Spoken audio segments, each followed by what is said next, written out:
Women too believe that they are the fixers in the romantic relationships. If the problem does not get fixed, then it is not fixable.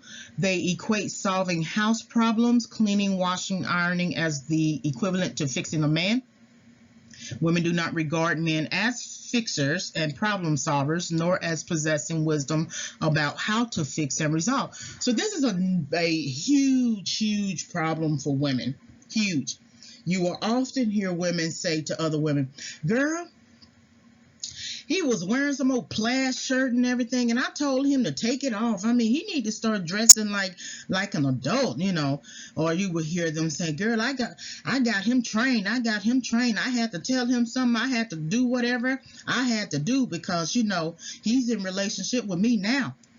And so we step into these roles, or we create the opportunity, or the belief system rather, to say that we need to mother them. They don't know how to take care of themselves, so we need to mother them. We sort of transition from what we should be doing in the home and projecting what we think needs to be done for the man. And men will back off quicker when you try to make them feel like a project.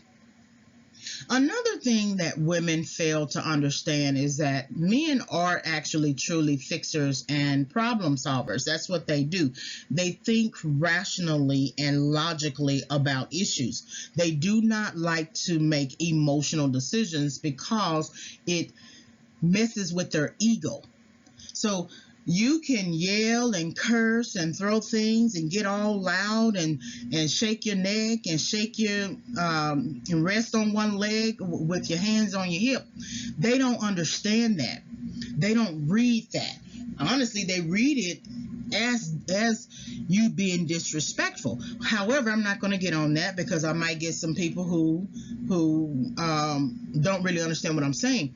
But I've always said that if you want to yell and cuss and talk and cry or whatever, call your girlfriends for that. Call them, spend all day, beat that dead horse until you can't beat it anymore. But when you want the problem solved, however, then call your man.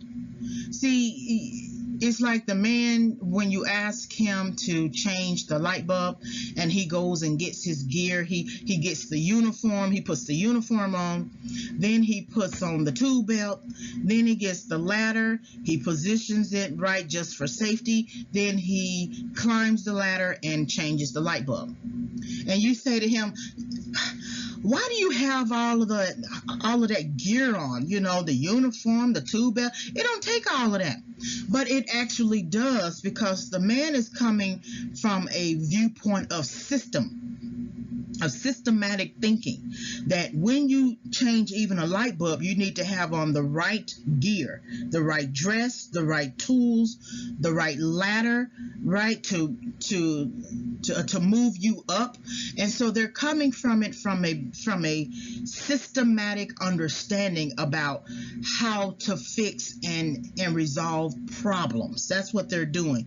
And they are adding wisdom and understanding and instruction on how to do it. The problem with us is that we get offended as women when they want to solve the problem, because we don't really want the problem solved. If we wanted the problem solved, we would have them to solve it. What we want is to be able to pull at it like a coping mechanism, pull it at will and talk about it and throw it back up in their faces. Whatever it is. A woman would say, if you sort of mock the man for putting on the gear to change the light bulb and then he decided not to do it, you want to be able to pull at him a week later and say, well, I asked you to change the light bulb and you didn't do it, and I can't believe you did it. That's why you just can't depend on a man. Right? That's not true. You mocked his systematic thinking. So women regard men as needing instruction and fixing, but that's sort of like out of order, because you've already basically asked him to do something, so he responded, and that is his response, his appropriate response.